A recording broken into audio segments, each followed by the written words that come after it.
chào các bạn. Hôm nay mình sẽ hướng dẫn mọi người sửa máy máy cái cối xay máy sinh tố Valentech nhé.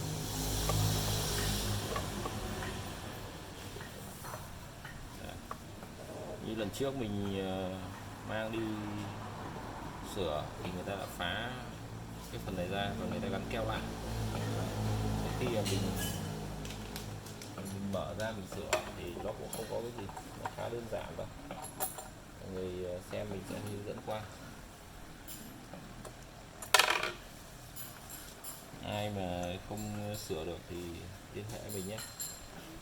Hôm trước mình đem đi hai cái máy này của mình bận quá, mình gửi vào trong kia, có anh bạn anh sửa thì là 600 một cối này, thế nhưng mà anh đi sửa thì chất lượng nó rất là kém, dùng được vài bữa là nó hỏng thôi. Đây, mọi người nhìn đây, cái dòng máy Valentech này.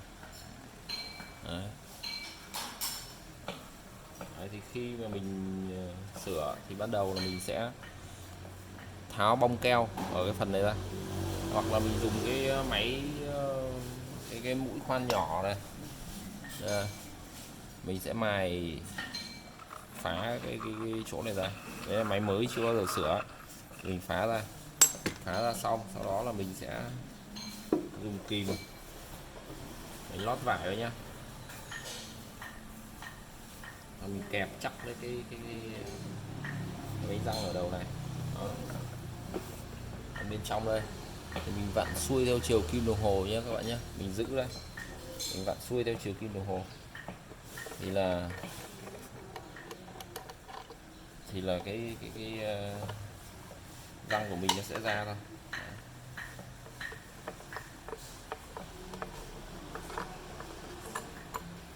Đấy. Phụ kiện ở bên trong của nó thì chỉ có hai cái này, mình để gọn ra.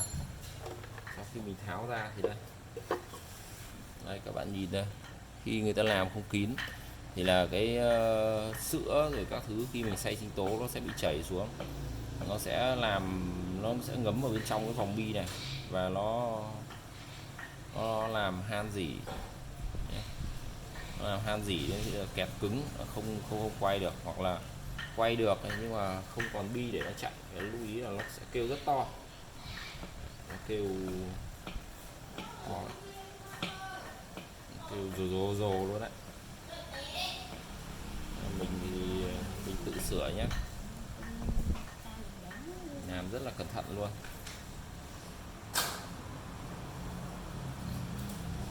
Cái do cao su này mình giữ lại rửa sạch đi. Cái này vòng này là mình có thể tháo được ra. Đó. Tiếp đó là cái cao su này, đây mọi người nhìn này, nó bám két bẩn vào vậy này. Đấy. Như này thì làm sao mà cái cối xay của mình nó đảm bảo rồi. Thế bây giờ nó chỉ còn cái trục ở cái vòng bi. Bây giờ mình sẽ tháo ra.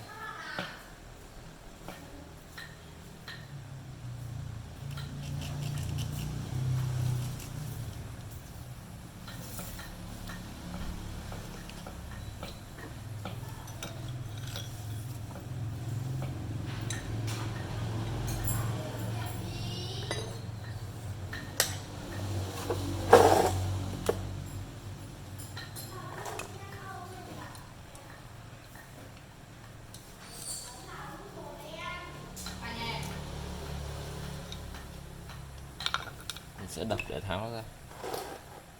Đấy, mọi người thấy không? Đây.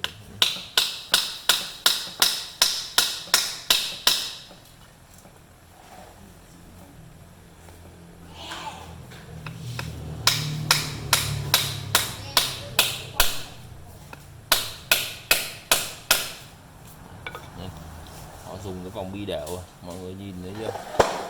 Đấy, các thứ nó ngấm vào vòng bi han này làm sao mà nó xoay trơn tru cho được. Đấy. Bây giờ các viên bi này nó có quay được nữa đâu. Đấy.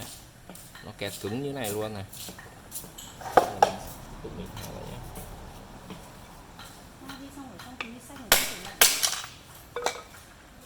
Đấy. Bây giờ mình tháo ra được rồi đây. Cái này mình sẽ để gọn ra một chỗ. Tiếp tục mình sẽ vệ sinh cái máy này, cái cối này, vệ sinh sạch sẽ rồi mình sẽ lắp vào nhé.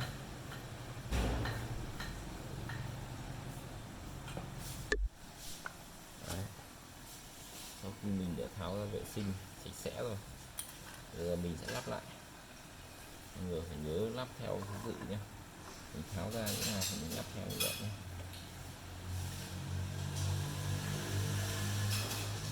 Rất cẩn thận luôn.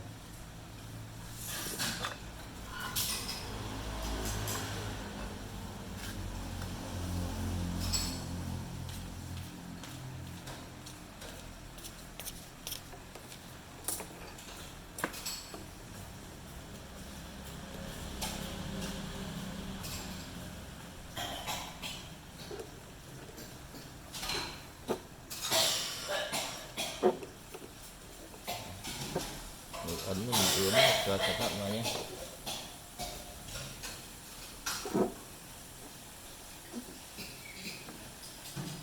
Sau đấy là mình sẽ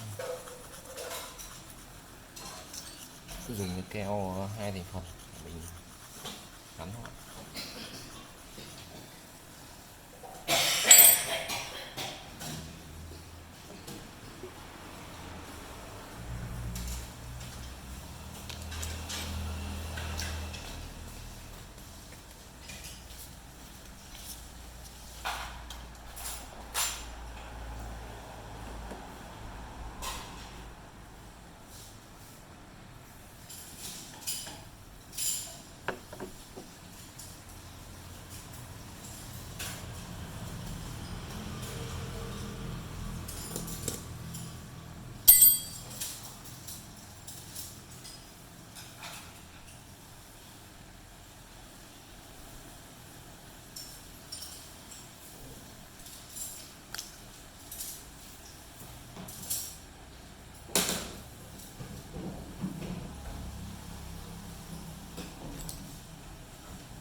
Mình trộn keo thật kỹ nha.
Thì giữ im như này trong khoảng tầm hết tương tiếng.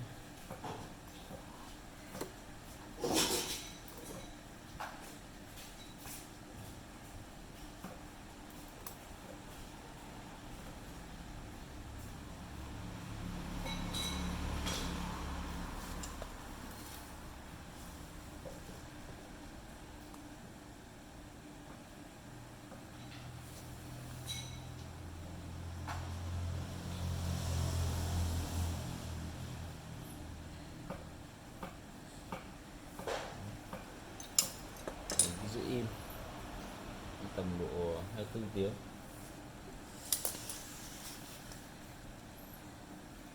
Đấy.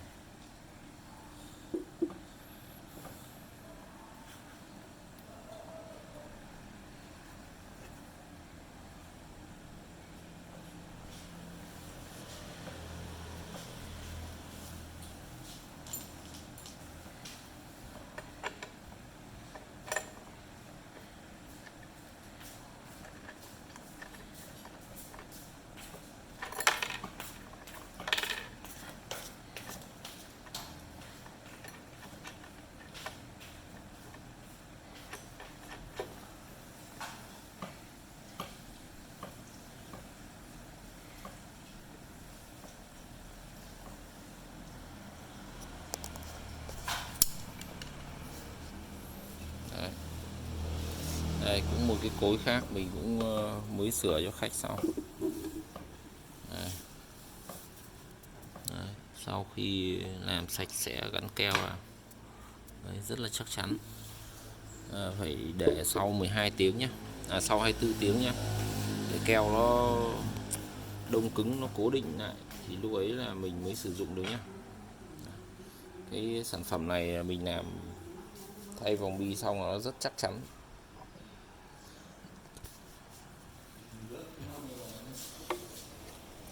trơn tru nhé. Này, mọi người yên tâm luôn. Đấy. Vòng bi của nó dùng rất là ok nhé. Rồi, chào mọi người nhé.